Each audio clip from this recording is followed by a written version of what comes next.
This episode of the Brewtally Speaking podcast is brought to you by On Point Pomade. Keep your beard and hair looking on point with their line of pomades and beard oils over at onpointpomade.com. Use our code BSP15 at checkout and get 15% off your total purchase order. So thanks again to On Point Pomade for sponsoring our show.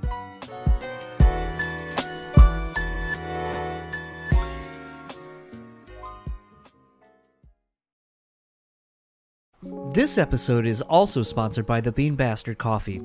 Head over to thebeanbastard.com and pick up any one of their delicious hand-roasted coffees.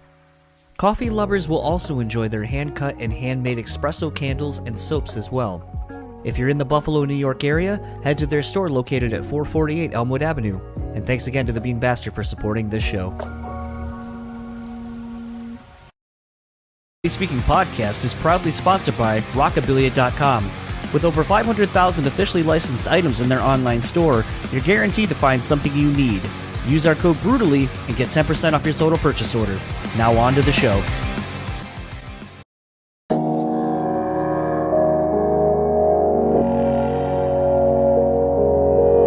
People say you have to have a lot of passion for what you're doing. This rings true because it's so hard that if you don't, any rational person would give up. It's really hard. And you have to do it over a sustained period of time. So if you don't love it, and if you're not having fun doing it, you're gonna give up.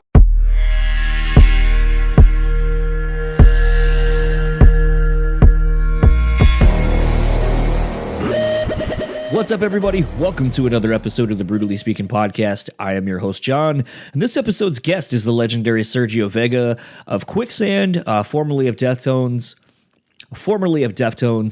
And this was one of those that when it came across in the email inbox, I leapt at it and was really excited to talk to someone that I've long admired as a musician and just as an artist. And I mean, his work in Quicksand, just at the time was so different. I remember a musician friend showing me Quicksand for the first time and just kind of being like, it's heavy, but it's not. It's got a lot of space. It's got a lot of groove. It's unique unto itself. It has these intangibles that are hard to put your finger on or a word to when you're trying to describe them. They are kind of uniquely unto themselves.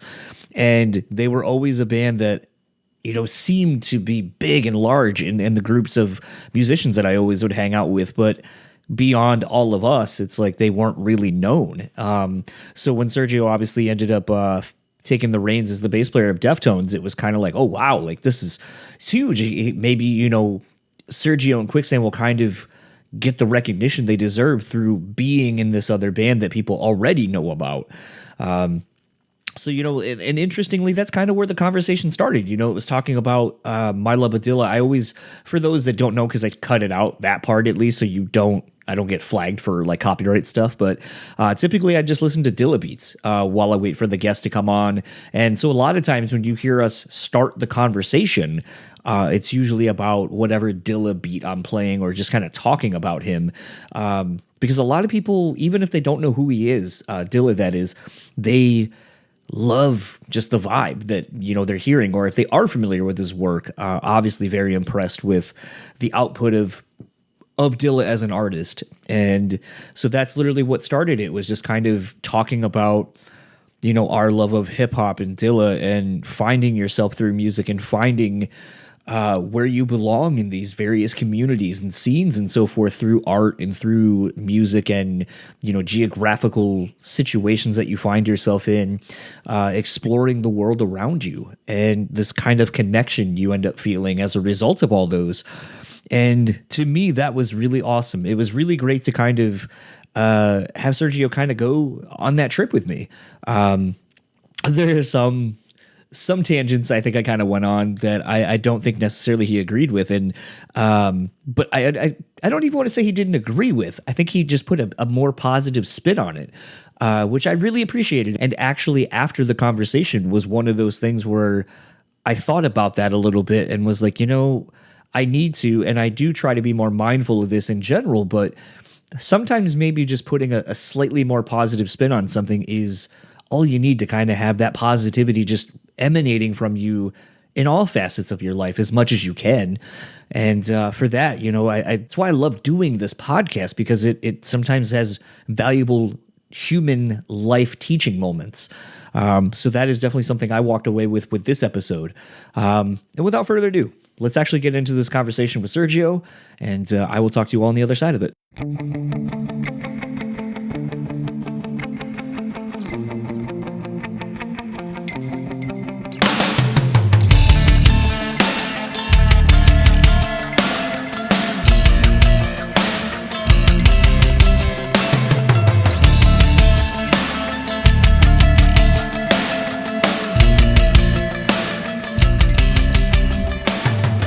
I know, it's so funny. I just actually had John from Candiri on like about 45 minutes ago, and it was funny because he was like, I always throw Dillon on because it's just kind of something that's chill, and kind of usually when everyone comes in, they're always like, yo, like either they know who it is and they're like, fucking keep that going, or they'll kind of be like, what is that? And then I kind of get to introduce Dillon to some other people, hopefully, because I myself, even though I'm from the East Coast originally, I've been living in Michigan most of my life now, but I myself have only found Dillon in the expansiveness of his art in the last like 4 or 5 years, and just really immersed myself in it. But never too late. But it's funny. I was telling someone last night, it felt like the missing piece between kind of old school hip hop to kind of like where Kanye picked up and some other producers took hip hop moving forward. But he was kind of the missing piece where I was like, I don't know where the bridge gets gapped. Yeah. And it was him. I kind of have found in the last like year or two. I'm not super familiar with his work, but what I've heard and the thing that I like about his production is the swing.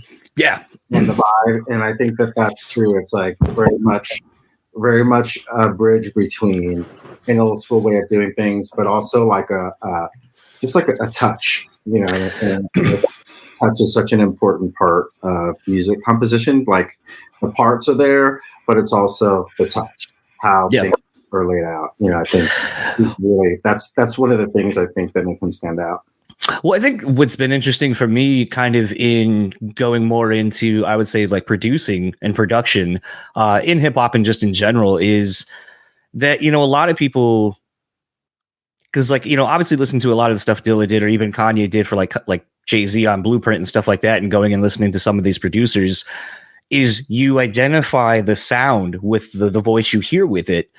But when you go into something like that, like with some of these producers, and just literally hear the instrumentation, or if you buy like the 12-inch singles where you could just hear the instrumental only, you hear so much and get so much of the person that was making it and what made them. And I think like what's so crazy, being into, hip hop from an early age, I'm only about 40. So it's like, I'm not as versed and was around for as much of it as, say someone like yourself, especially living in New York. But it's one of those for me where, Dillon, especially like listening to someone like him, where it takes kind of the essence and the beginnings of hip hop and bringing kind of that lo-fi kind of conscious rap, where it's even the beat and even some of the samples are kind of telling a story within a story. It's one of those where that I think is just so interesting and leaves an undeniable stamp of like that person. And, with Dillon obviously being from Detroit, Motown and soul and stuff like that, like it's kind of got its own flavor that New York and West Coast just can't touch, but makes it uniquely its own. And I think that's just, I think as I get older, that's the thing I find so interesting about music, is just how you can kind of put yourself into something, even if there's no vocals, no nothing. And it's just a fucking vibe and a feeling. And I was telling John this, earlier too. I feel like you can always kind of tell where someone's from because it's them. It's the culture they came up in. And I always feel like New York and East Coast just has something that maybe it's because I'm kind of from there originally, even though it's Delaware, but like I'm still kind of close enough to Philly, Jersey, all these kind of places that I still kind of can feel it. I can sense it when I hear it, that I'm like, it's undeniably though the melting pot of what you grew up in. And I feel like as I've listened to, Quicksand and some of your solo stuff, it's like, I feel like there's so much of you I can hear that when I hear it, I'm like, that's you. And it's got your vibe and your flavor. Yeah, I think that is an important component, like your surroundings and what you immerse yourself in. And when a region or a city or even an area, a neighborhood has its own flavor, that comes out in your work, in your fashion, in the pace of your talk. Like I noticed that, like for myself, the difference between my whole demeanor um, before and after spending a lot of time in California. That really tempered me, and it changed my flow. In some ways, very noticeable to my friends in New York. This is the only place I've ever lived. And those things are cool. It's really cool to see that. It's cool that you pick up on that, because everything has something that it brings. It's indelible, whether or not you want it there or not. Even if you want to like take your influences from another part of the planet, when it comes out of you, it's filtered through your environment that you're actually spending time in. Well, I think what's kind of interesting, and you kind of touched on it there a little bit, is like, I live in the Midwest and have most of my life. I've spent enough time in the East Coast, and I still have fond memories, like even when we go back. And I feel like anytime I talk to someone from the East Coast, I'm like, oh man, like these are my people. Mm-hmm. Like even coincidentally coming back from Nashville about a month or so ago, we were sitting in the bar airport, and I just heard a guy talking, and I looked at my wife and I go, I haven't heard this accent in like probably a good 15, 20 years easily. But that dude is from Delco. And she was like, what? I go, Delaware County, 100%. I was like, it's like a fucking thing, like a thumbprint. Like it's 100% where you're from. And then I heard the guy say to someone, he's like, oh, we're near Philly. We're kind of in Delco. Da, da, da. And I just leaned over. I was like, I told you. But I have found that my time going out west, like it's just not my vibe. It's too laid back for me. I feel like everyone is just kind of too at a slow pace. And I'm like, I still got that East Coast hustle, like let's go. Even talking like people around here, like you're not from here, but I don't know where you're from. So I totally feel that people are able to see it in you and be like, you're a little different, but I still feel like you're. Yeah, and I, to be honest, I appreciated it. It's for the better. Like spending a lot of time on both coasts made me. I'm the kind of person that like wants to find what is working in an area. Like when you're talking about music and you're talking about like you were able to identify like Dilla, Motown, what are those things that make that place, like what's the good in it, right? And for me, in terms of my thing and my demeanor, there was a lot to learn from the way things happen out west. And there was a lot to bring from so those things, it's always like for me, it's always about like things, there's good in these places for a reason. And if you can learn and adapt, you're going to be better. Something I found kind of interesting to talk about in a regional sense, growing up at the time of kind of different coasts and regional hip hop, regional hardcore and stuff like that, the late 90s, early 2000s, hardcore scene out of the East Coast versus the West Coast just being different based on their environments. With what you guys did with Quicksand, like what was it like kind of for you guys for the first time going out west and kind of seeing how maybe different but similar everything was? Well, I think with the exception of myself, for sure Walter at a minimum had already had experience touring nationally and touring some internationally, and being on Revelations and being a part of a scene that at that point and part of a label group that already kind of had its presence on both coasts. It wasn't a thing like with the people. You can hear the sounds. Like New York has an urban thing and it had like a groove thing, and the Southwest, like had a thing, and they had a sound and a strong identity. And I think for myself, it was just always appreciating people's thing. Like I appreciate when a place develops a thing, as opposed to filtering a thing or saying, oh, like, if you can go to a region and they're just emulating something else, it can obviously grow into its own thing. But when you see a place that has a strong identity and a strong sense of self, I always appreciate that, coming, from New York and having that. Like, you go to Chicago and Chicago has that. Chicago's like, we have a sense of self. And it's like, I like that. I always appreciate, and that gives me, then I'm always like, I'm open. What do you got?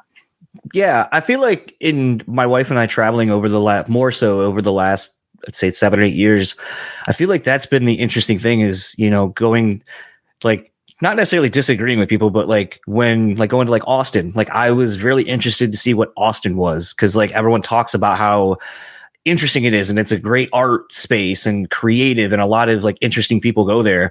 And I went and I just was like, feel like this is really pretentious and everyone just claims Austin, but they're not from here. It's a transplant city. And that I felt like there was almost this kind of imposter syndrome to a degree of people trying to further perpetuate what they think Austin is to them or things like that. And even kind of same thing when I went to Portland, Oregon, that it's like, I kind of felt that same thing where I'm like, I'm sure there was what we think or Austin and Portland are, but I don't really feel like it's there anymore. And I feel like we're young people, especially, like I said, I'm a little bit older than the people I'm kind of talking about, but I feel like when I go there, it's like the vibe isn't quite there. I feel like you're looking and trying to emulate what you think it is or what you thought it was.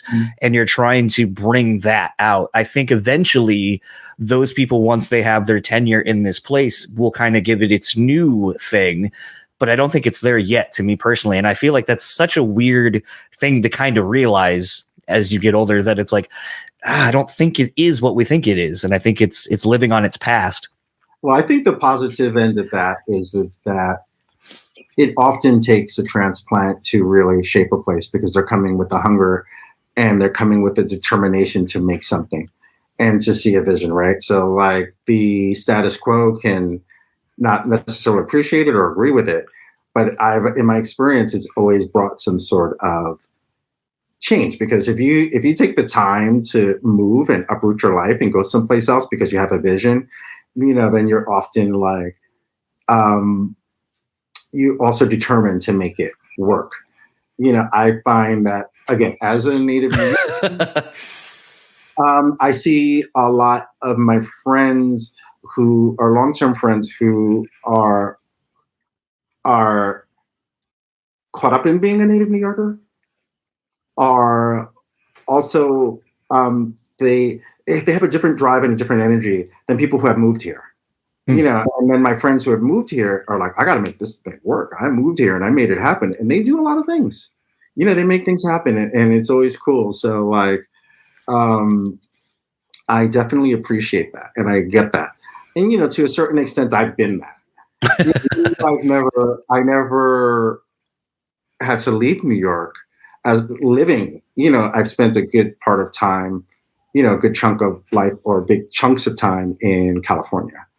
And that was something that, being there and being uprooted gave me a different level of drive that being home and the comfort of being home doesn't allow for.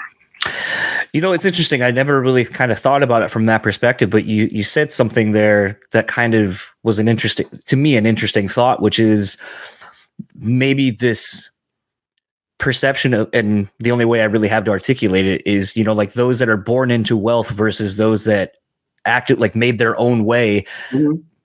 Being someone who's a local, you have this thing of like, well, it's always been, this is mine. It's always been mine. It's just all I know, versus someone who sees it as a new opportunity for them to succeed and maybe make something more of themselves versus the environment that they came up in initially. Yeah.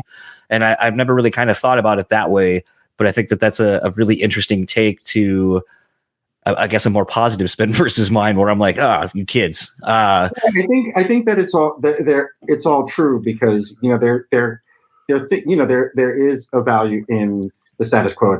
It's there for a reason, but it's also meant to be disrupted. It's also meant to be built on. So like even in any aesthetic, that's true of an aesthetic. Like you're part of like any musical scene.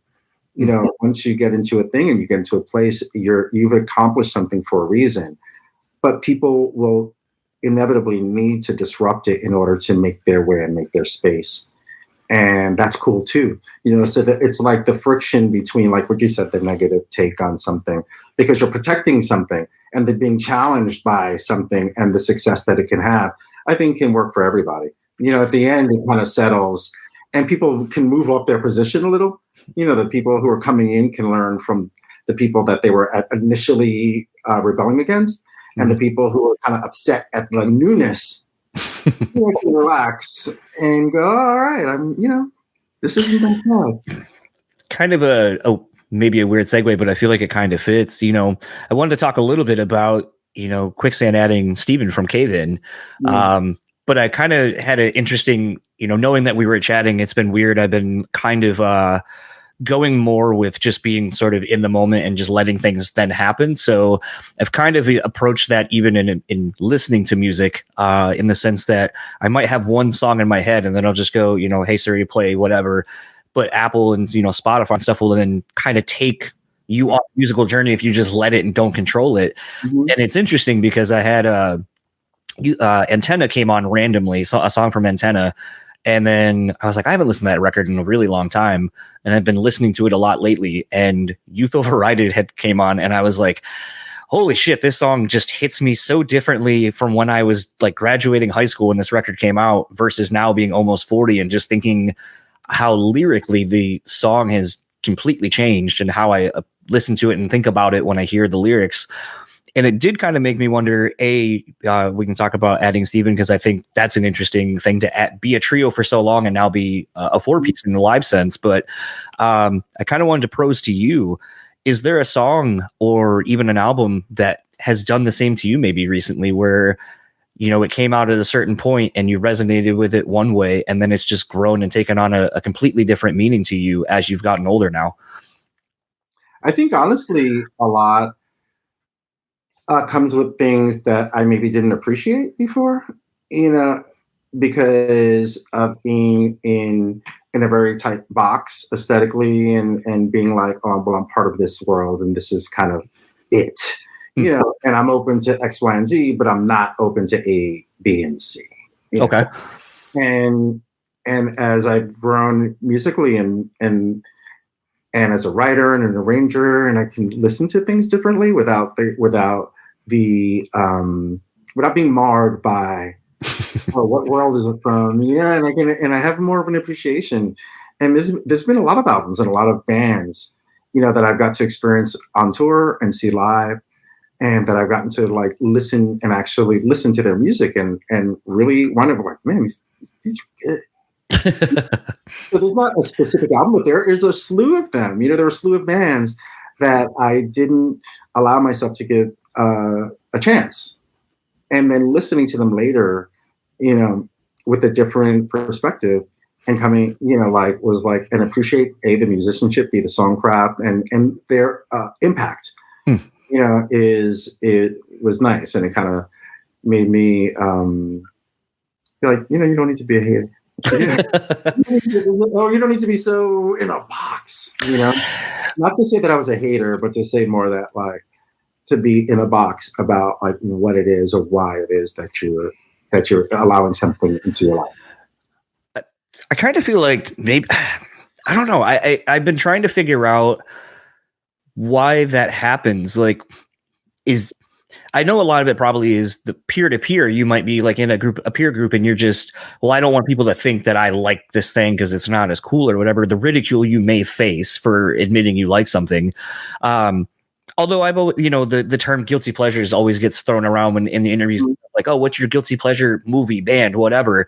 And I'm like, why is it a guilty pleasure? Like, if it brings you pleasure within reason, you shouldn't feel guilt about it. Like, you should embrace it and champion the thing, because who knows what someone else might find pleasure in it as well and enjoy it. So I've kind of never really been that person. I've always unapologetically liked what I like. But I have gone through that same thing, like where someone will try shoving a band on me and I'm like, there's no way this is going to live up to the hype of so many people going, check this out, check this out, check this out, check this out. And then eventually when I do, either the song everyone showed me I just didn't like, so I'm like, if this is the entry point that everyone keeps telling me is the entry point and I don't like it, then I'm probably not going to like the rest. Then I find my way, years later maybe, and find my way through a band and I'm like, man, this band is so rad. Why did I take so long to get into this? And now they broke up, so I won't ever get to see them. Like, just kind of that remorse and guilt of that. But I don't know if that's kind of a generational thing, because I feel like kids nowadays are like free to be who and what they want to be and explore all kinds of different art and entertainment, and no one cares. No one has that stigma of like, well, you can't like this because you're this. That they can't like, and the identity through negation and through like the things that you don't do, are that was a phenomenon. And I remember like the first time ever going to Japan with Quicksand, and I don't remember the name of the band, but there was the band that had like, this guy looked like he was kind of death metal, this guy looked ska, this person looked like this, and I was just like really intrigued. That planted a seed in me of saying that like, this doesn't add up, but it's cool. And it was a while after that I kind of realized that like, that's just a general good way of being. And I think that now, like you said, that's kind of the norm, where people don't have to feel that pressure of negating and omitting stuff. But in talking to my wife a lot about that, she had a different experience, because where she grew up, there were like people who were into punk and hardcore. It was a smaller community, and people who were into like left of center things were smaller, so they didn't have they weren't going to be picky about who was down. They're just like, you're down, you're like, it's not about it. We're not going to get into the surface superficiality of the clothes you wear or the particular bands you listen to. You're down, and that's a lot. That's an advanced way of being, I believe. Like the superficiality of certain things are like, this is why. We're caught up in this box. You lose a lot. It's so weird. Sometimes I feel like with the expansiveness of the internet and how it has connected so many different people from all walks of life all over the world, it's funny, because I feel like I'm envious of the younger generation coming up, because I feel like they truly get to be who and whatever they want to be. And I feel like by and large, it's a very supportive system in place versus, and I'm not saying that the internet and these spaces aren't equally as shitty, but it is one of those like where I feel like we kind of had to go through the shittiness for them, for like this younger generation, and kind of get to the point where us vocalizing like, you know what, who fucking cares, man? Just like what you like. And then now it's like the people that are our age, a little bit older, their kids are now kind of getting to really embrace that attitude and just kind of get to be unapologetically themselves, and I think live a way better life than us before. Yeah, I think the pressures have changed. I mean, the internet has brought a lot of information, a lot of support, like you said, a lot of opportunity for community building without having to be around each other. It's also brought like, it can throw toxicity in your face, so it's a different landscape and different pressures, so while certain things have advanced, you're still going through a lot, and things that we didn't have to experience to that extent. Yeah. Like for myself, when I got into punk and I was living in the Bronx and I would take the train downtown, there were areas where it was really challenging, where it was threatening. Mm-hmm. And then when I get to a certain point, then it was fine, because then all of a sudden people were more scared of me than, but I wouldn't have to go home and be like, deal with a social media barrage for or against me or anything. So it's different. Things are evolving and changing. There's going to be that balance. But I'm glad that at a minimum, you don't have to really be too concerned. You like what you like. You down in music, you like what you like. And for me, being fortunate enough to have a career in music, that has allowed me to be still here doing it with that kind of perspective shift, has really just opened my mind, and opened my palette in terms of just things that I'm learning from and being inspired by, whether it be all the things that the guys in Quicksand are liking, whether it be what my wife is listening to or our friends, whether, even, like my time in Deftones, the things that they were listening to that were just not part of on my radar, or things that I was already kind of had an opinion on, and having the opportunity to be immersed in all of that, is like very pleasant. Kind of speaking to this, talking about kind of growing up through different times, basically, in social media and connectivity as people, you kind of thinking you're sort of before me in the sense that like you really lived a life pre-internet. Like I kind of, the end of like my high school era is when, social media started and the internet started kind of being a thing. But it's interesting because I feel like you are, as a career musician, one in that era where if you didn't want someone to know something about you, like there was still that era of mystery. And, between Quicksand for a while, especially once you guys had kind of gone on hiatus, that, there was still a lot I don't think that was known about any of you as people. Mm-hmm. And then you join arguably another band in Deftones where they kind of still do the same thing, where there's not a ton that's known about everyone in the band other than what they want out there. Yes. And I feel like it seems like in the last years, or a couple of years or so, it seems that you have kind of become more of a quote unquote social butterfly, like kind of letting people in. How has that kind of been for you, kind of traversing through that? I felt like the first part of your question, like as far as pre-social media and pre-internet, I often think of what the network that the hardcore scene and punk scene had developed with fanzines and with things like that kind of not set the tone for that, but like was the precursor to a certain level of connectivity where people got to know each other without the proximity. But you're right, that was still controlled to a certain level of like, who you were, you still don't really know. You see pictures of people, you don't know anything about these people. And I think what I learned over the pandemic, and especially in conversations with my wife, is that vibe that I had, like being in like a park like Tompkins Square Park, and people getting to know each other and understanding each other, and the connection that you had with the bands in your area because you knew them. Mm-hmm. And it just hits different. And then realizing that the way that my take on a band would shift from touring with them and being like, I didn't give them a chance, but now I'm around them and you see what they're going through, and that really changes things. And it was kind of clear that no one knew anything about me. Mm. And it was clear that being part of projects that have very vocal support groups, supporters, mm-hmm.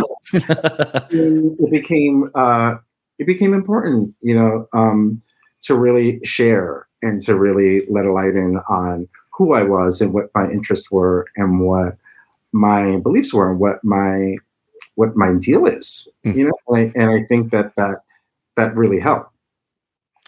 And I do believe there's a major shift in that, like in that transparency and letting people in is more important than ever. I think it's always been important, but I think now it's key because especially after a couple of years of people being largely isolated, largely in these small groups, showing a bit more is important for everyone's well-being, for myself as an individual and for the people that I get to share with. You get to see a little more and have a little more relatability to our experience. I think that's important.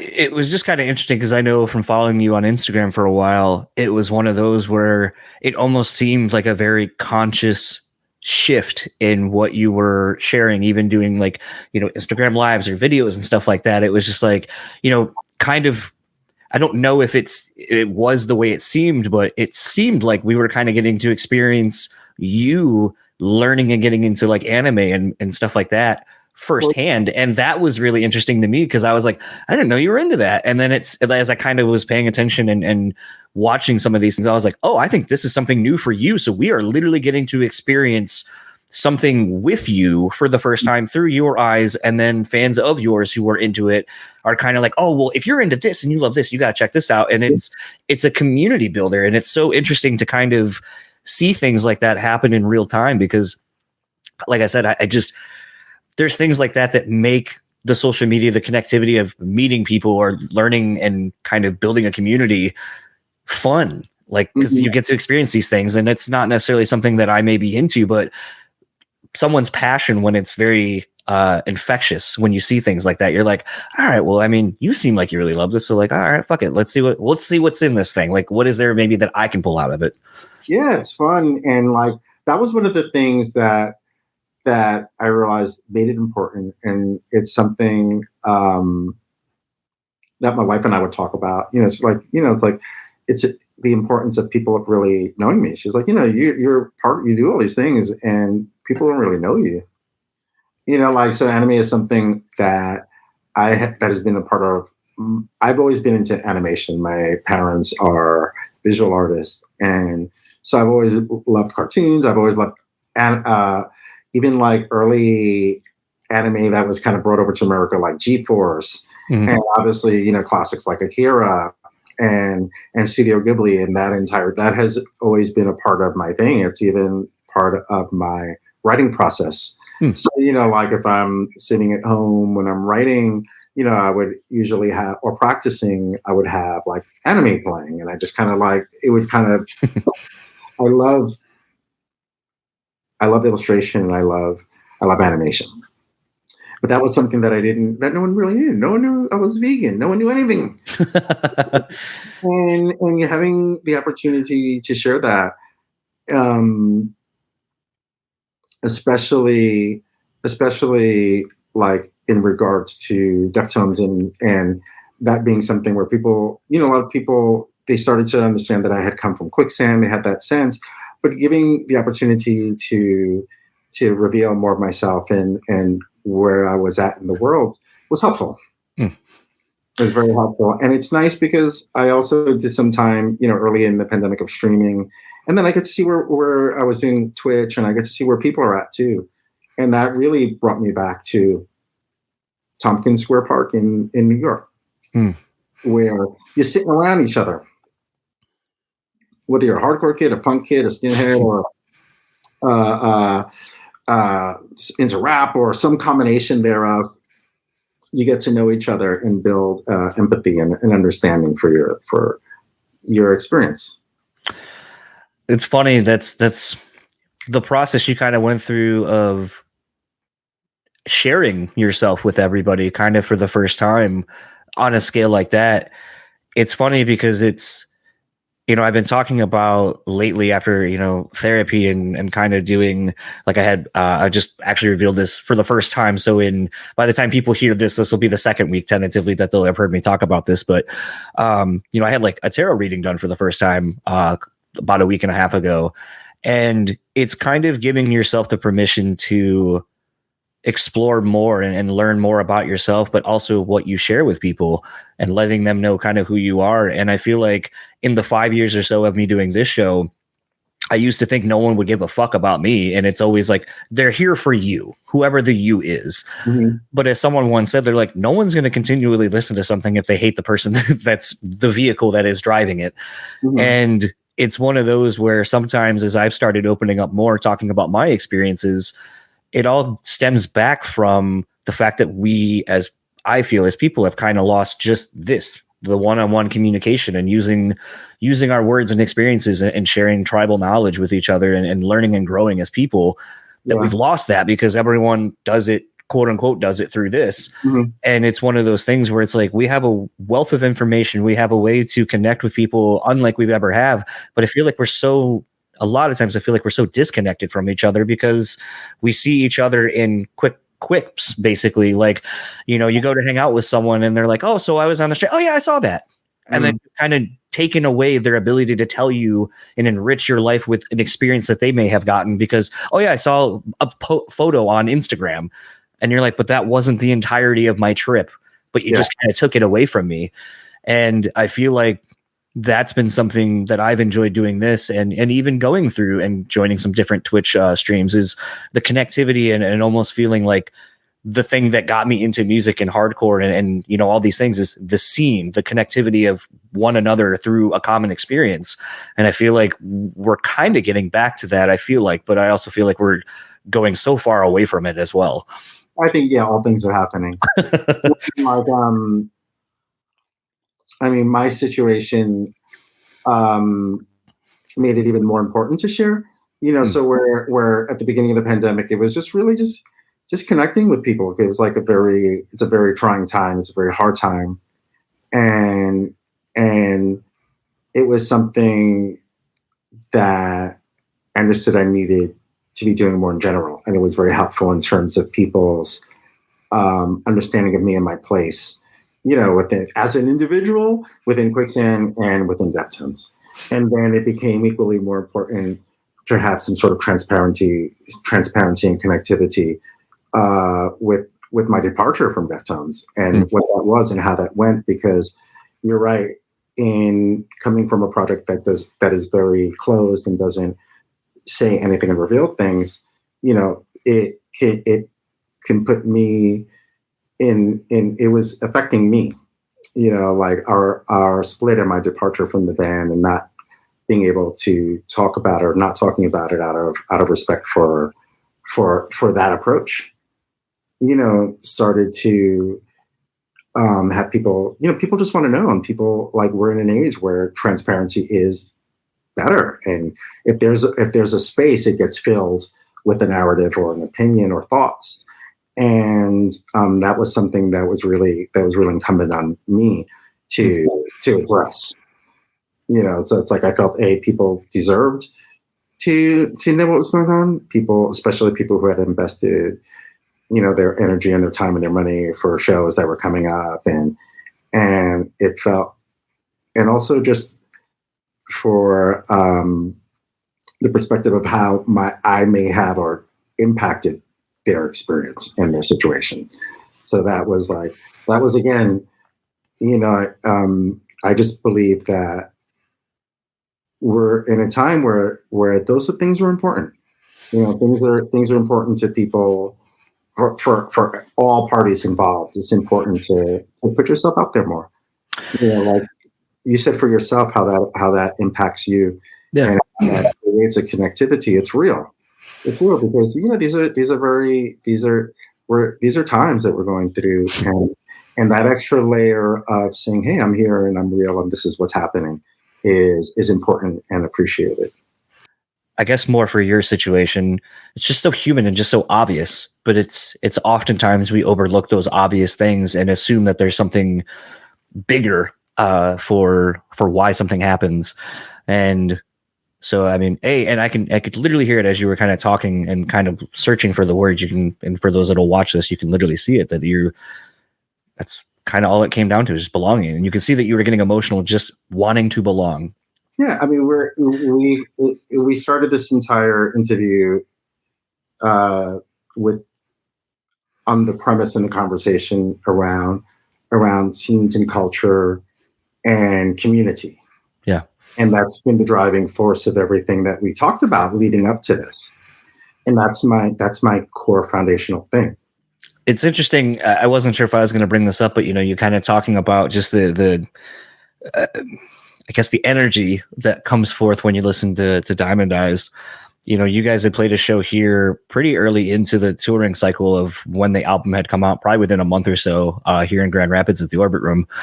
And it's weird because that record is tied to Loss of a Friend of Mine. And when I listen to it now, I feel like now I really understand what the band, and I guess even you to a degree, having to kind of step in and not match energies or anything, but kind of having to help facilitate loss and grief and pain and all that. It's there. It's on the record. And it isn't until I kind of had gone through that myself that I really was able to kind of feel that extra layer of, I guess, catharsis and release as I do now. And it's weird that sometimes it takes those things for you to understand what someone's going through or what they're actually kind of getting across.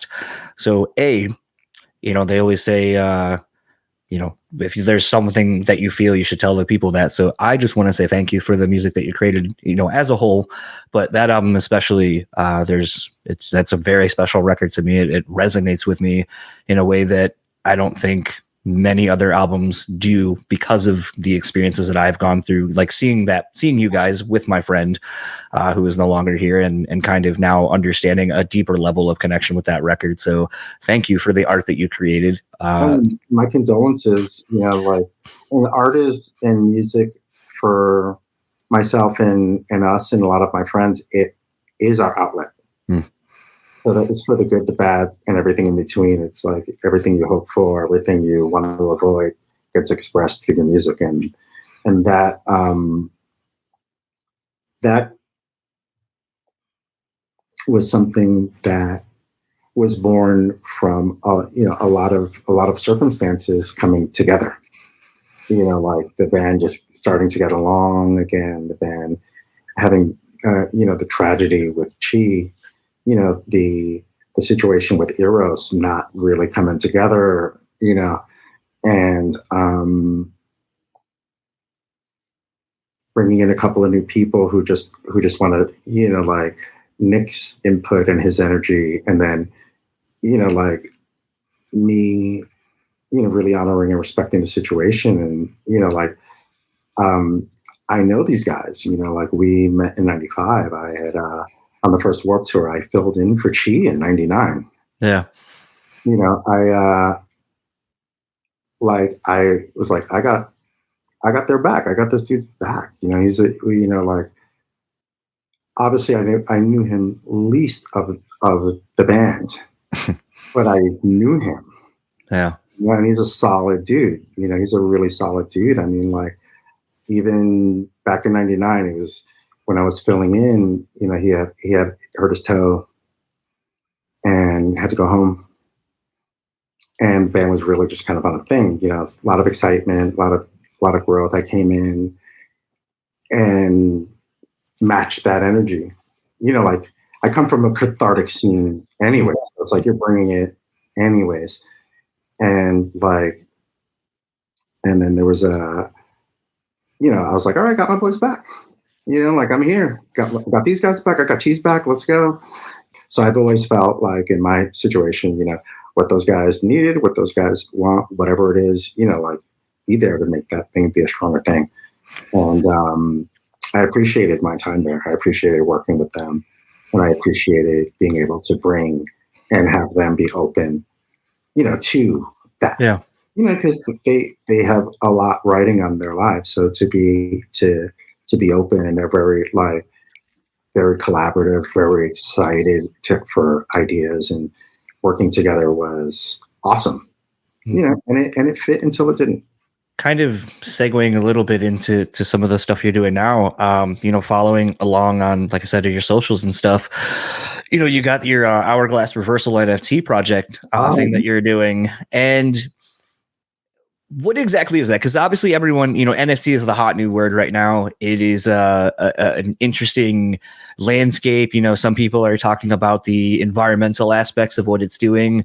By all accounts, it seems like, even just in name, it seems like you're trying to go more of an environmentally friendly way of doing NFTs and so forth. So I guess talk about the project and how you got involved. Okay. Well, it's something... like the start of it is that I've always been intrigued and very excited about the digital environment, digital space, digital things. Mm-hmm. So like as a DJ, I got into DJing on, things like Serato and stuff early because of the living in New York, living in Manhattan, space deprived. Anytime you get a chance to make something digital, you're saving space. Right. Same thing with my amp modeling. It's all digital. And I do have some physical pedals and stuff to accompany that. But the primary thing is I'm always happy to do something in a digital space. Also being into like video games and that. Now how that transitioned over to NFTs was the woman that I'm collaborating with two people, but the woman who brought me into the space, her name is Mumbot, and we were meeting up just about something like a physical kind of thing, like doing related to Quicksand, a project that we're wanting to do, and she was helping me with that. And then she kind of like broke down NFTs to me. She's like, is this something that's interesting to you? And what appealed to me was that I felt that it has the potential to be something in terms of collectability that brings the person who has it additional value. Okay.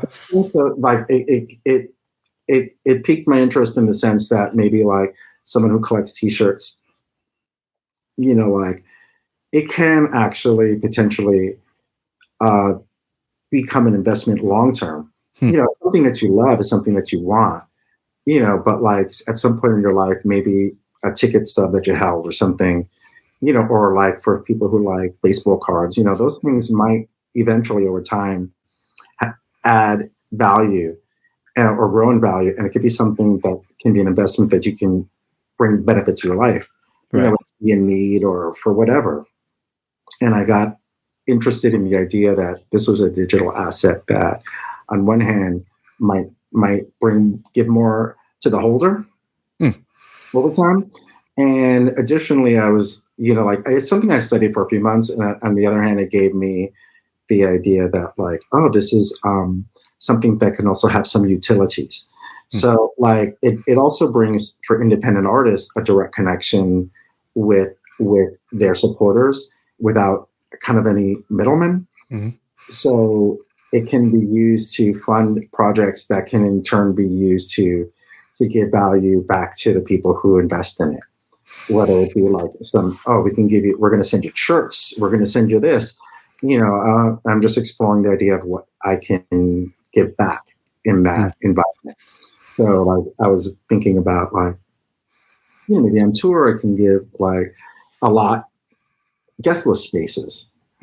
So if people are holding this, it'll have perpetual value. Like anytime I come through, the first X amount of people, as long as you're holding this, you can be in some sort of raffle for a thing. Right. Something where when times become a little bit easier to mingle, you can say, oh, a holder of this will be for a dinner raffle. Not for an additional expense, but just because you're a holder. Right. And maybe if it no longer has value to you for whatever reason, then you can sell it. Right. And that was something that's very appealing to me. Now, on a creative level, it's really fun to do something that's audiovisual. And working with an artist in her world, working with Rox, who's the animator. It's housed in his aesthetic. The main character in the piece is Mumbots. And what I get to bring, which was fun because collaboration brings things out of you that you wouldn't ordinarily have done. Absolutely. What I get to bring is like through us talking, Mumbot had the idea is like, we're talking about how things can be stacked in layers visually. If you're working with Illustrator, Photoshop, you stack layers, and it's like, man, wouldn't it be sick if the audio was stackable? Oh, and like think of like, look at how that like you reacted, right? Like, that blew my mind. And like, so what happened with that was the audio was stackable. So for people who have a series of 3, if you have the first 3, we sent you a 4th NFT for free that had the music overlaid on each other. Oh, okay. And you can see how they should have, for me, the fun part was like, this is how they sound individually, but they all live on top of each other like perfectly. And it's not going to sound too crazy. It's going to be a piece of music unto itself. So that was kind of like, it's creative, it's fun. And I think it has the potential to bring value to people. Now, to speak quickly, just to wrap it up, to speak to your environmental concerns, there's different blockchains. There's with Ether, which is what the blockchain that this is on, the movement between how the computation is done to make it a lot more environmentally sustainable. And there's other blockchains that already are. But we felt that in addition to exploring other blockchains, that this one currently has the best chance of bringing additional value to someone who holds it. And that to me is something that is going back to community. That's something that my hope is that the rising tide lifts all boats. Yeah, I mean, it's interesting. The thing that I find interesting is you can kind of literally see what little bit you can, having different forms of art in concert posters, skateboard decks and stuff like that. I like tangible things, like literally off to the side over here is my record shelf. Mm-hmm. And so I like physical media. And it's interesting that when all these NFTs kind of started coming out, some of my favorite artists, like I don't think Jermaine Rogers has done one yet, but like, someone like an Alex Party or, a lot of these more independent artists are getting into it. And to me, it's been really fun to see people give a shit about art, even if it's digitally, because I honestly can't think of a time where there's been this much fandom over owning original art. Mm-hmm. And it goes back kind of to even like with the vinyl or the baseball cards or stuff like that. Like I recently got into collecting. Topps did a thing where they reached out to, I think 70 different artists or whatever. And they did a run of baseball cards for the season. And so being a Braves fan and an Alex Party fan, like I collected most of the Braves players that everyone did, but it's been interesting to see like everyone doing different iterations of all different eras of baseball. So you got the players from now, you got, Babe Ruth, you got, I think someone even did a Honus Wagner card, but like to see everyone's style, like someone did, I think it was a Ronald Acuna card, but it was done in the style of Atlians from Outkast. And it's like, oh, that's a really cool, for me, it was really cool merger of my love of hip hop, my love of music, my love of sports, because sometimes those don't always carry over. Yeah. And so to kind of see visually in a collectible item, this thing, it was like, oh, I'm excited about collecting this thing. It might become worth something down the road. I don't know. But it was fun to kind of be around for release day and be like, all right, what fucking cards are there? Or, oh shit, I missed that one. Now I got to go back and try to find one. And this sense of, again, the sense of community around these cards. And like, they just wrapped up the project, I think, as a whole, but now it has me excited because I'm like, oh, what if they did it for basketball? What if they did it for football? Like, what if they did it for comics? Because, they used to sell comic trading cards back in the day, like my X-Men cards and stuff. So it's one of those things where it's really interesting and fun to just kind of see art in a different space, kind of, like I said, original artwork kind of coming to light and people getting excited about it. And, it's interesting as you were talking about stackable art, like music that you're doing in NFT form, it's interesting to see the entertainment mediums kind of adopting this. Like I know Kevin Smith was trying to sell a movie of his as an NFT. And then essentially that person can own the rights to it. They can sell it however they see fit or whatever. And I'm sure there's legalities tied into it contractually of you buying this, of what you can and can't do with the property. But it's funny because as you were talking about doing music that way, it reminds me of kind of what Kanye is doing with his STEM player, where it's like, I'm trying to figure out a different way for artists to present their music and cut out the middleman of labels and management and all this kind of stuff and give it right to the consumer, which is what we're making the art for. We make it for ourselves, but we make it for people. And essentially I think he's kind of at the forefront of trying to change the landscape of how you consume music and how artists give it to their fans versus sending it to Apple or Spotify and getting ripped off. But it's funny to watch everyone be like, you're crazy. And it's like, yeah, it's just interesting because it's just like I feel like with this, it's something that eventually everything will in some way be authenticated, because that's really what like an NFT is. It's a term for an authentication of a digital asset, and its uses are still really, we're just so early in it. I don't think for myself that I would want to release an album as an NFT or anything, but I want to release things that are more either fun creative endeavors that I wouldn't be doing ordinarily, or things that provide utility, like as tickets. So right. Like this is a ticket that also has cool art, that also has this, that is going to grant access. That's been how I've been exploring it as someone who's primarily like audio based. Right.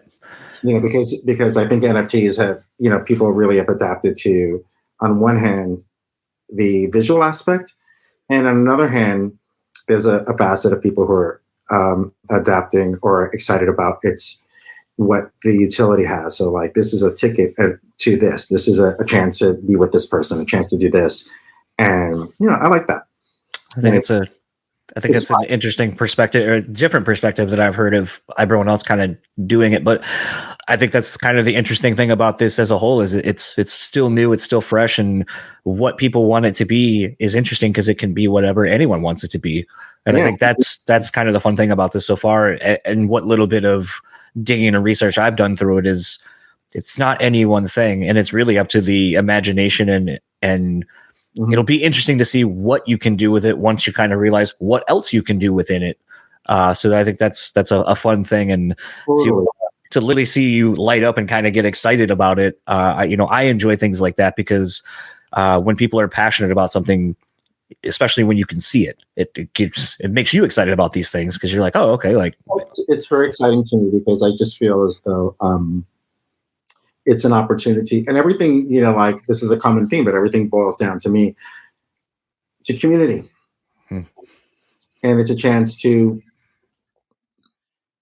blur the lines between the person who's investing and the person who is providing. And I like that. It's also, like I was already using Discord a lot for gaming and stuff, but like now seeing how it's impacted, like being in those spaces, it's really cool to see a lot of independent visual artists, and being able to be appreciated. I don't know if you have another person behind me, so I'll kind of wrap up with this. But what we have, you mentioned Steve Brodsky. Yeah. And we'll close on the fact that he is incredible. He's an incredible person. He's an incredible player. And he is a wonderful, wonderful addition to us, live. And then when we done one tour together and a show, I believe. And we did the recordings of the live recordings at Vinegar Hill Studios. He is a dream. And there's a reason why he's in so many freaking bands and they're all good, because that guy, get him in a room with you and you will be better. Yeah, he's. I was real close to getting him on here, and sadly, did not come to fruition yet. As I've learned with this podcast, things happen when they're supposed to. I had made the comment to Amy that I was trying to get you when you guys went on that run with Glassjaw. And for whatever reason, it just didn't work out then. But I think, like I said to John from Candiria, like same thing happened with him a couple of times. And I was like, I think the conversation that we had today is infinitely better than it would have been had I talked to you back on that tour. Because I think I'm a completely different person, and the experiences I've gone through have led me here. The changes that the world has gone through has led to things, I think it changes what needs to be talked about. Absolutely. So I have immensely appreciated your time and getting to talk with you, and hopefully some Quicksand shows will start happening, and maybe you'll make it out here to the Midwest and can see you guys again. And hopefully Steven will be with you, because it sounds so full and just a completely different experience than what I've gotten to see you guys play as a trio. So enjoy the rest of your day, and thank you so much. Likewise. Take care. Thank you. So that was my conversation with Sergio, again, of Quicksand.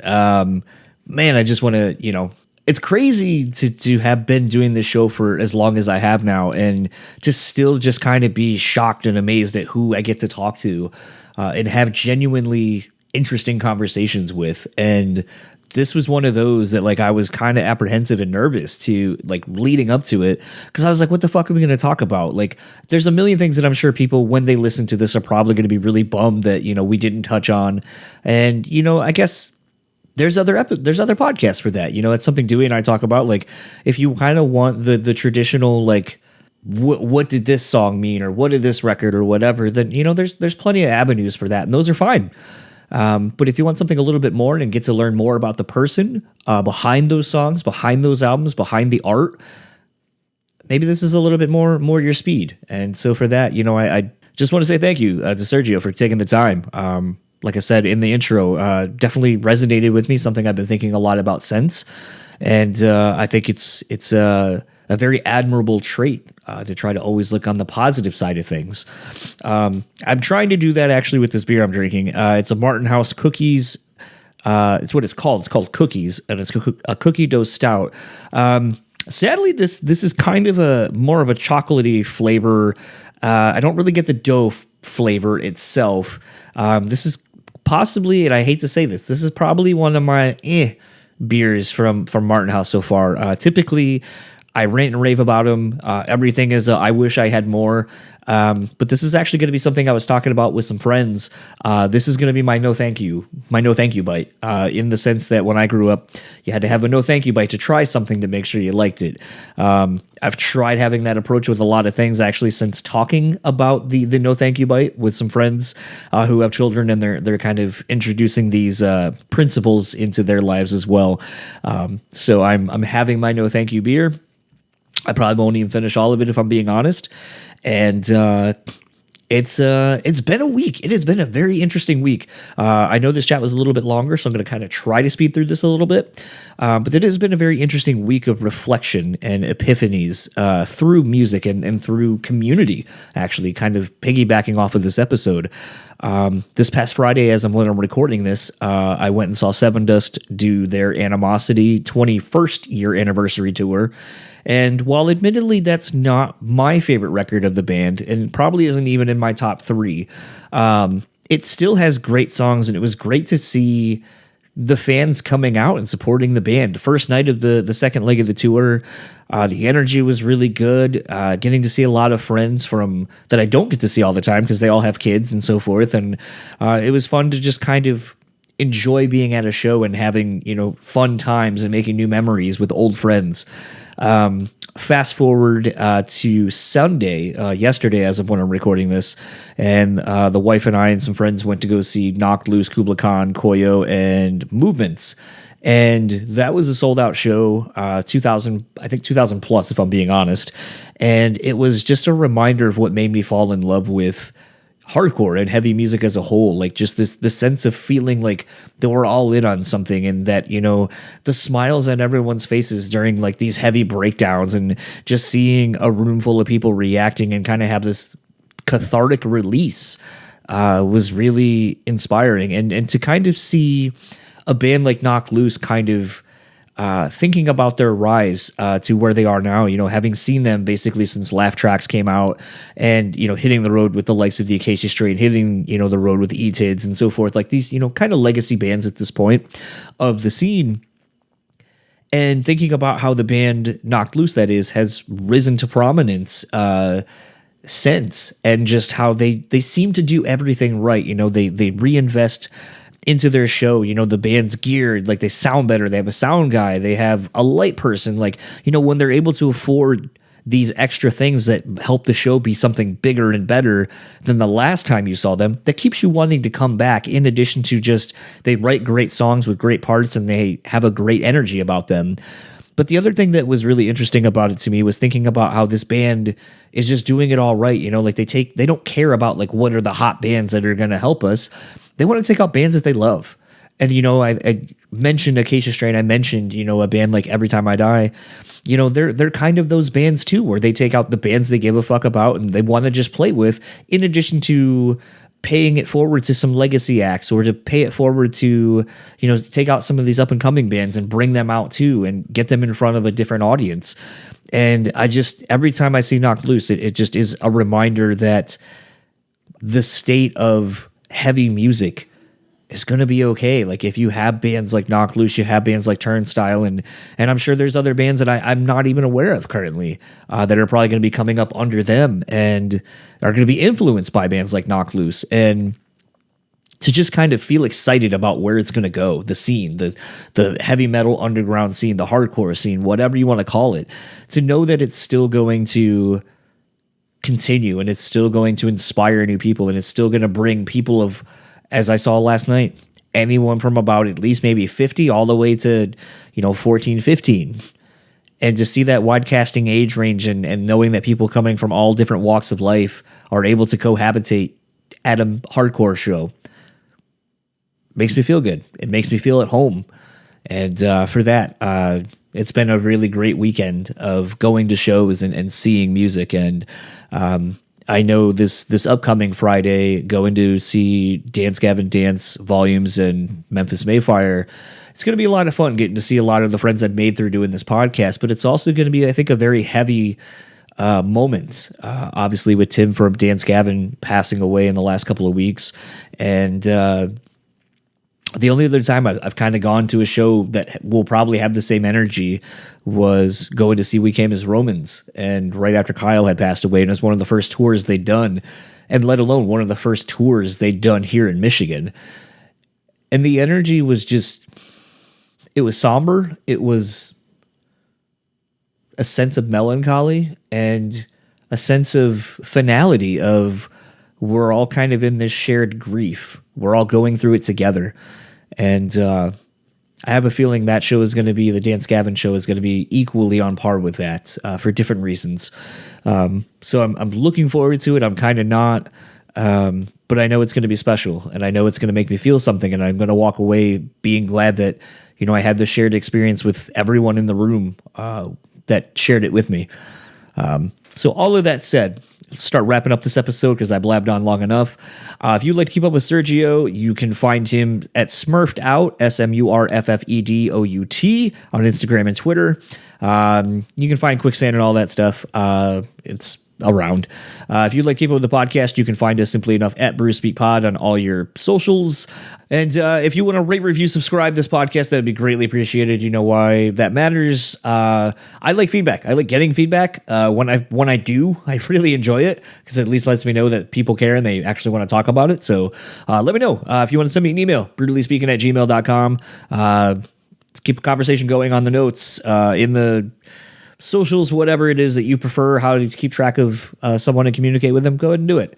We will go ahead and do that. Patreon, that's a good way to keep track of what's going on with the show ahead of time before anyone else. Go to patreon.com/BrewSpeakPod.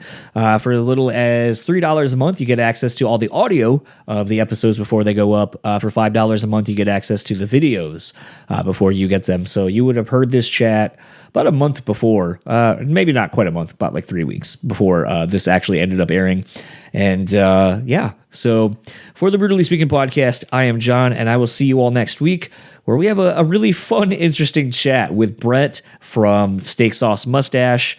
There's a funny story about how that one came about and sort of the history behind that band and I. So stay tuned. I'll talk to you all next week, and have a good one.